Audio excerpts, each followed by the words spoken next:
గురుభ్యో నమః. శ్రీ మహాగణాధిపతయే నమః. శ్రీ సరస్వత్యై నమః.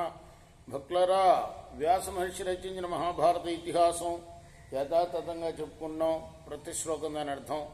ఇందులో భాగంగా నిన్నటి వరకు మనం ఆది సభ అరణ్య విరాట ఉద్యోగ భీష్మ ద్రోణ కర్ణ శల్య సౌత్తిక స్త్రీ పర్వాలనే 11 పర్వాలు పూర్తి చేసాం. 18 పర్వాల్లో 12వదైన శాంతి పర్వంలో కూడా మనం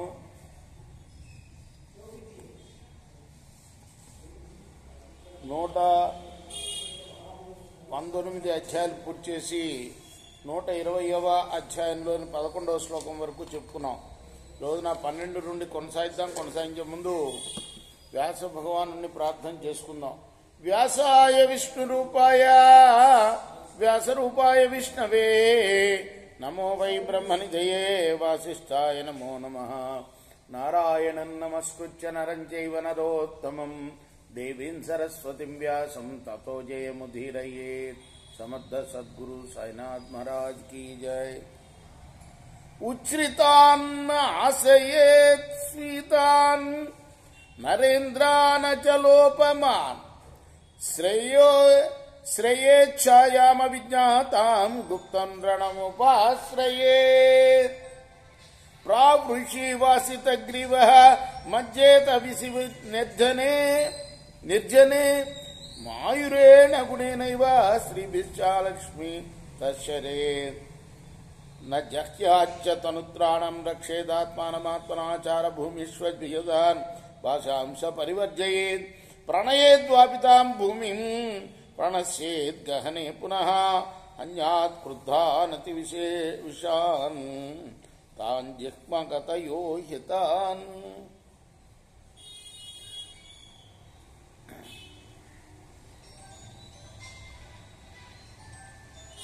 బాగా పైకి ఎదిగి కొండలలాగా ఉన్న శ్రీమంతులైన రాజుల్ని నాశనం చేయాలి. వారికి తెలియకుండానే వారి నీడను ఆశ్రయించాలి. ఆ తర్వాత రహస్యంగా యుద్ధానికి సిద్ధం చేయాలి. వర్షాకాలపు పూట ఏకాంతంగా ఉండే నెమలి గుణాలను పుణికిపుచ్చుకొని రాజు కూడా వర్షాకాలంలో శత్రువుపై దాడి చేయకుండా ఉండాలి. ఏకాంతంగా భవనంలోనే ఉండాలి. స్త్రీల పట్ల దూరంగా ఉండాలి. కవచాన్ని ఎప్పుడూ విడవకూడదు. తన్ను తానే రక్షించుకోవాలి. విహార స్థలాల్లో శత్రువులు పన్నిన పాశాలను తప్పించుకుంటూ ఉండాలి. అలానే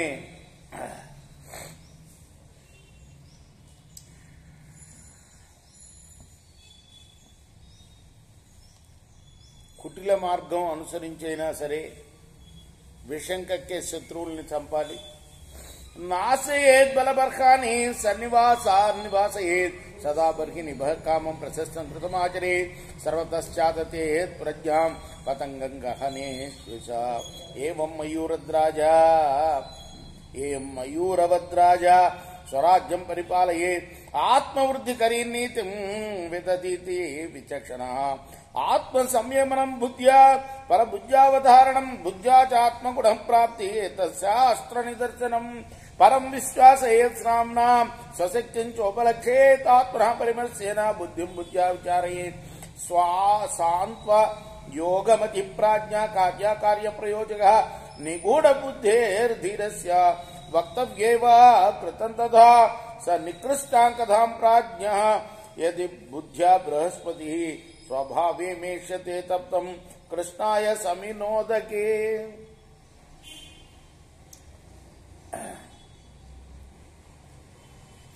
ఎప్పుడు నెమల్లాగానే స్వేచ్ఛగా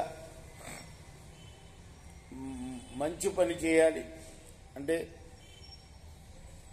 నెమలి ఎలా పురి విప్పుతుందో అలా రాజు కూడా బాగా సైన్యాన్ని సమృద్ధం చేసుకోవాలి. అంటే మొత్తం తన కోట చుట్టూతా కూడాను సైన్యాన్ని బాగా ఉంచాలి అన్నమాట. ఈ రీతిగా నెమల్లాగా రాజ్యాన్ని పరిపాలించాలి. విచక్షణతో తనకు వృద్ధి కలిగించే నీతిని చేపట్టాలి. తన బుద్ధితో మనసును కట్టడి చేసుకుంటూ ఉండాలి.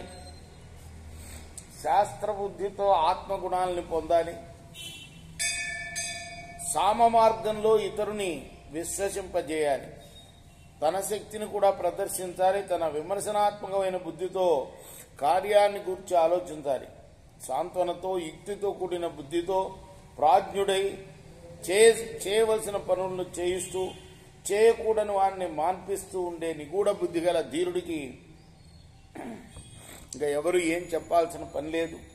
బుద్ధికి బృహస్పతి వంటి ప్రాజ్ఞుడు ఎప్పుడైనా నీచంగా మాట్లాడితే కాల్చిన నల్లటి ఇనుప ముక్కను నీటిలో ముంచినట్లుగా చల్లపరిస్తే తిరిగి తన సహజ స్వభావాన్ని పొందుతాడు.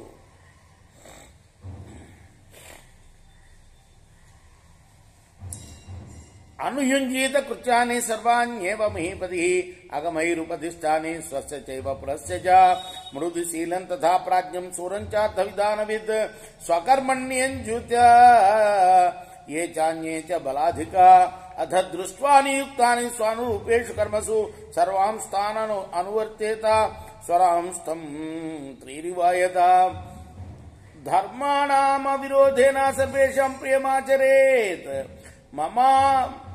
మమ్మాయమితి రాజా యః స పర్వత ఇవాచలః వ్యవసాయం సమాధాయ సూర్యోరశ్మి నివాయతాల్ ధర్మమేవాభిరక్షేత కృత్వా తుల్యే ప్రియా ప్రియే కుల ప్రకృతి దేశానాం ధర్మజ్ఞాన్ మృదు భాషిణః మధ్యే వయసి నిర్దోషాన్ హితే యుక్తాన్ అవిక్లబాన్ అలుబ్ధాం శిక్షితాన్ దాంతాన్ ధర్మేషు పరినిశ్చితాన్ స్థాపయే సర్వకార్యేషు రాజా ధర్మార్థరక్షిణః ఏతేన చ ప్రకారేణ కృచ్ఛానామాగతిం గతిం యుక్తః సామానుత్తిష్ఠేత తుష్టశ్చారై ఉపస్కృతః.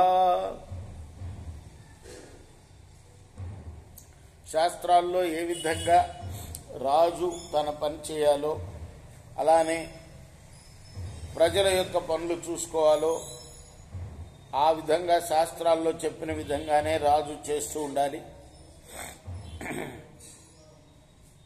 తన కార్యసిద్ధి కోసం మృదు స్వభావాన్ని, ప్రాజ్ఞుణ్ణి, పరాక్రమవంతుణ్ణి వినియోగిస్తూ ఉండాలి.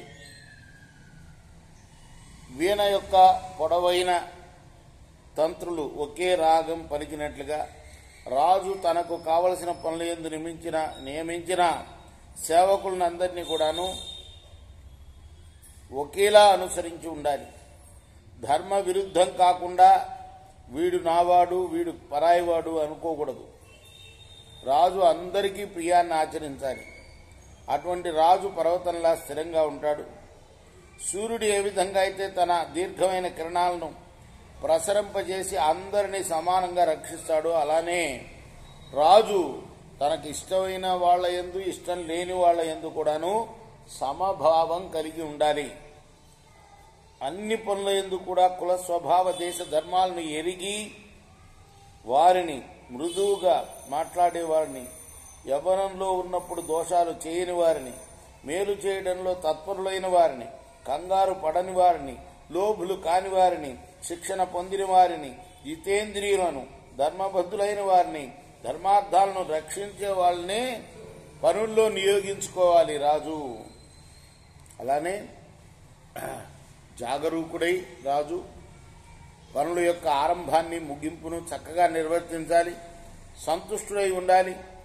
గూఢచారుల చేత సేవింపబడుతూ రాజ్య విషయాలను తెలుసుకోవాలి. అమోఘ క్రోధహర్షస్య స్వయంకృచాన్ భవిష్యతు ఆత్మ ప్రత్యేకోశస్య వసుదేవ వసుంధరా వ్యక్తశ్చ అనుగ్రహో యస్య యథార్థాశ్చాపి నిగ్రహ గుప్తాత్మా గుప్తరాష్ట్రస్య సరాజ రాజధర్మవిత్ నిత్యం రాష్ట్రమవేక్షేతః గోభిః సూర్య ఇవోదితః చరాన్ అనుచరాన్ విద్యాః తదా బుద్ధ్యా స్వయం చరేత్ కాలం ప్రాప్తముపాదధ్యాత్నార్థం రాజా ప్రసూచయేత్ అహన్యహని సందుష్యాత్ మహింగామి బుద్ధిమాన్ యథాక్రమేణ పుష్పేభ్య చివోతి మధుషర్పద తదా ద్రవ్యముపాదాయ రాజా కుర్వీత సంచయం యద్ది గుప్తావశిష్టం స్యాత్ తద్విత్తం ధర్మకామయో పంచయాన్న విసర్గా స్యాద్ రాజా శాస్త్ర విదాత్మవాన్. వ్యర్థంగా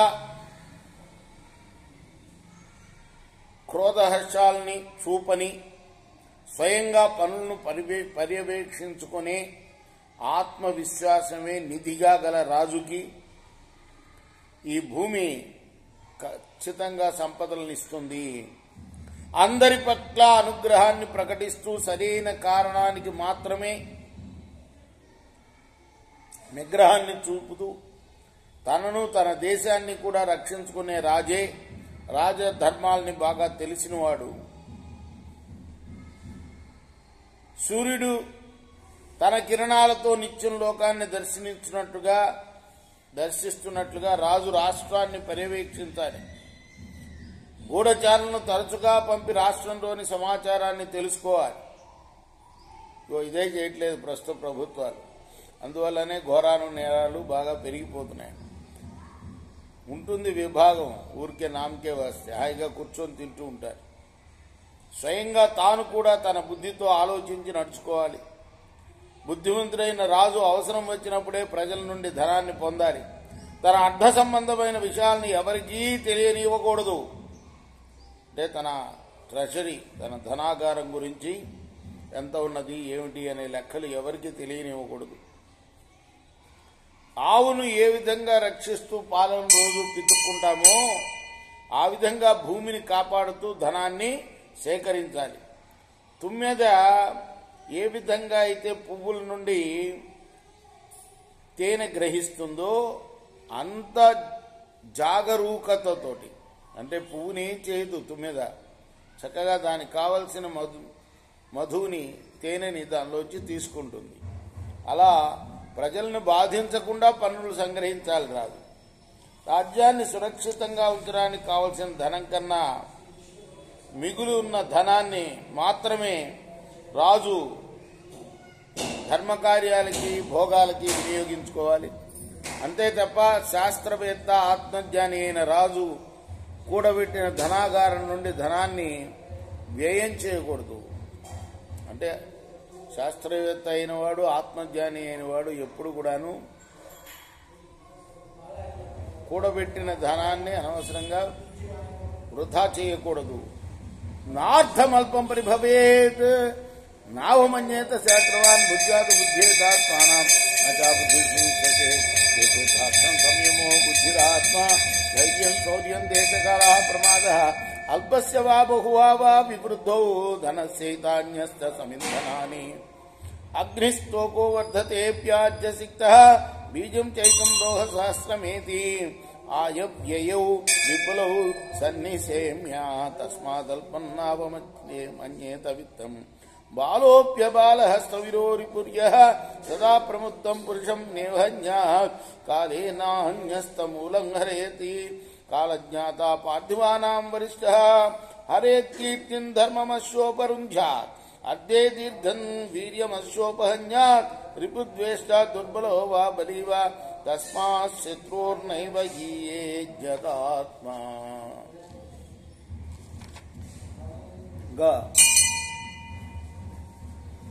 ధనాన్ని ఎప్పుడు నిర్లక్ష్యం చేయకూడదు. రాజు అనేవాడు శత్రుహీనుడైనా శత్రువులను ఎప్పుడు కూడాను, శక్తిహీనుడైనా కూడా శత్రువులను ఎప్పుడూ అవమానించకూడదు. బుద్ధితో తన శక్తి సామర్థ్యాలను తెలుసుకోవాలి. బుద్ధిహీనులను ఎప్పుడూ నమ్మకూడదు.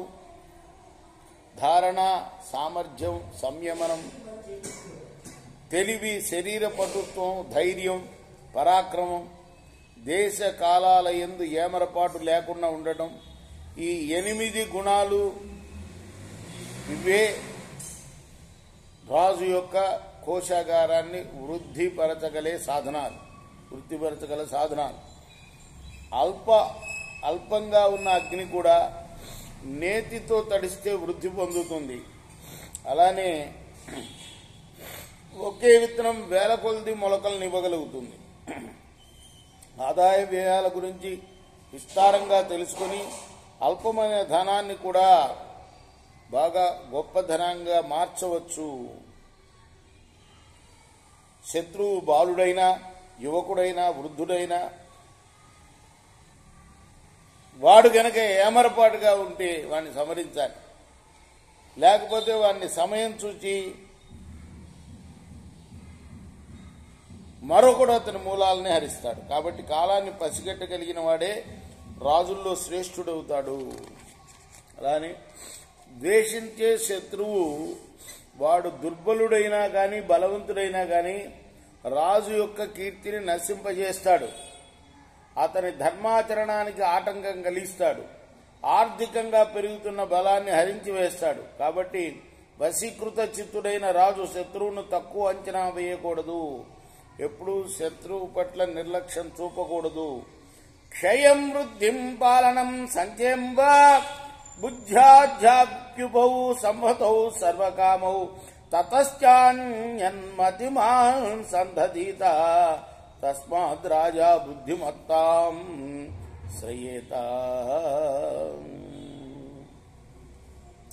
బుద్ధిమంతుడైన రాజు తన యొక్క క్షయ వృద్ధులని, పాలనా విధానాన్ని, ధన సంగ్రహ రీతిని చక్కగా గుర్తించి పరస్పరం ఆశ్రయించుకుని ఉండే ఆ ధన భోగాలు రెండింటినీ కూడా దృష్టిలో ఉంచుకొని ఆ తర్వాత శత్రువుతో సంధి విగ్రహాలను నెరపాలి. అందుకోసం బుద్ధిమంతులైన మంత్రులను నియోగించాలి.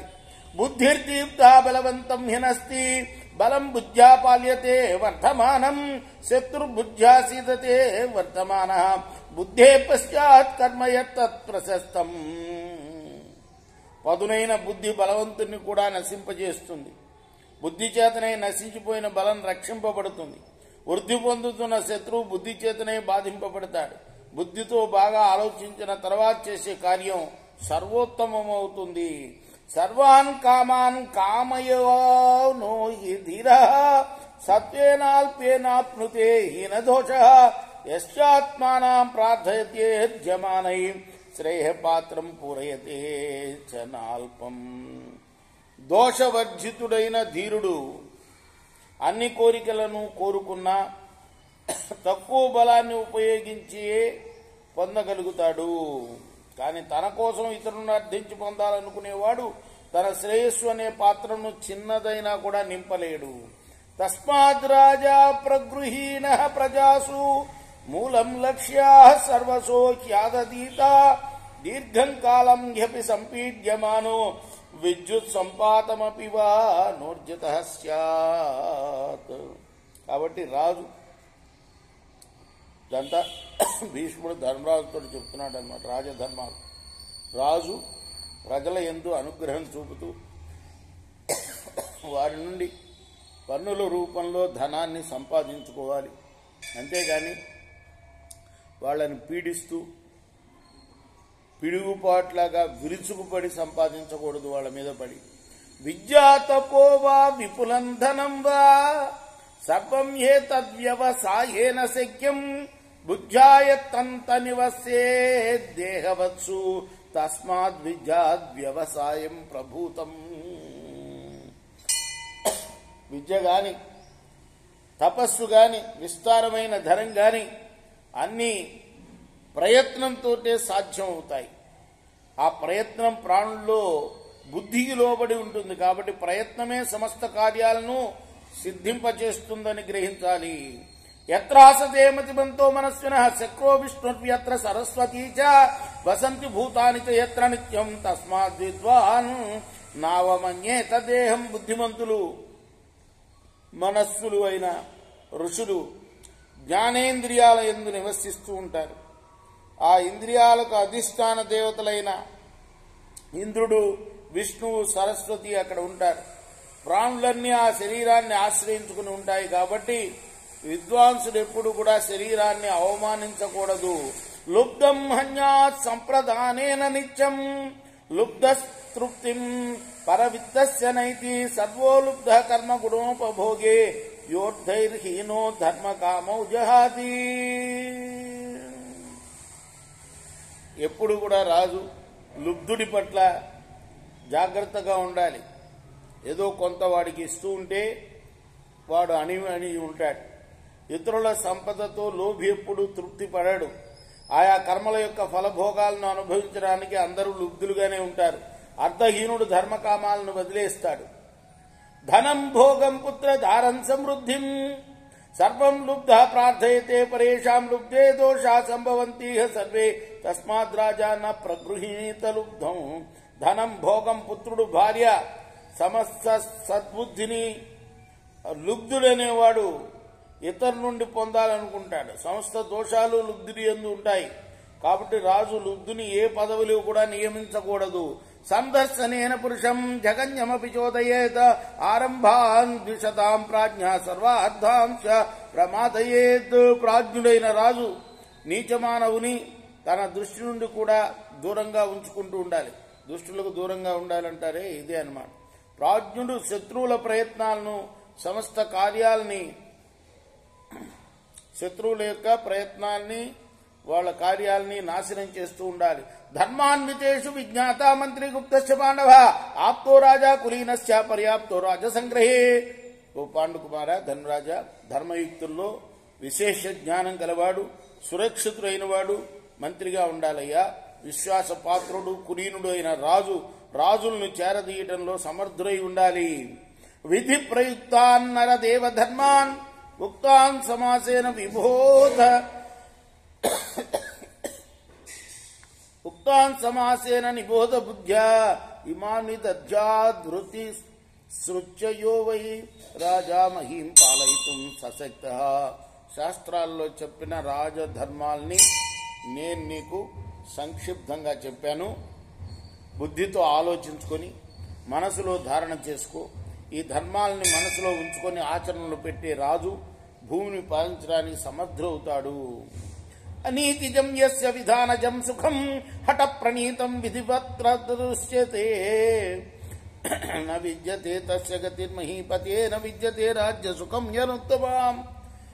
అన్యాయంగా సంపాదించింది, బలవంతంగా పొందింది, దైవ విధానం వల్ల వచ్చింది అయిన సుఖం అదృశ్యవశంగా వచ్చినట్లు కనిపిస్తుంది. రాజధర్మం తెలియని అటువంటి రాజుకు దిక్కు లేదు. ఉత్తమమైన రాజ్య సుఖం కూడా అతనికి కలగదు. అంటే అన్యాయంగా సంపాదించిన దాంతో, బలవంతంగా పొందిన దాంతో ఏదో అది అదృష్టము దైవవశం వల్ల వచ్చింది అనుకోకూడదు. అలా వచ్చినట్లు అనిపిస్తుంది, కానీ దానివల్ల రాజుకి రాజ్య సుఖం కలగదు. ధనైర్విశిష్టాన్ మతిశీల పూజితాన్ గుణోపపన్నాన్యుధి దృష్టి విక్రమాన్ గుణేషు ధృత్వా నచిరాదివాత్మాన్ యతో అభిసంధాయ నిహంతి శాస్త్రవాణి. చెప్పిన రాజధర్మాల్ని అనుసరించి సంధి విగ్రహాది గుణప్రయోగాల్లో ఎల్లప్పుడూ జాగరూకుడై ఉండే రాజు ధనవంతుడై, బుద్ధిశీలాలతో పూజనీయుడై, గుణవంతుడై, యుద్ధ పరాక్రమం చూపే శత్రువులను కూడా కూటనీతి కుశలంతో నశింపజేయగలుగుతాడు. పశ్యేదుపాయాన్ వివిధై క్రియాపదై నచానుపాయేన మతిర్నివేశేత్ శ్రియం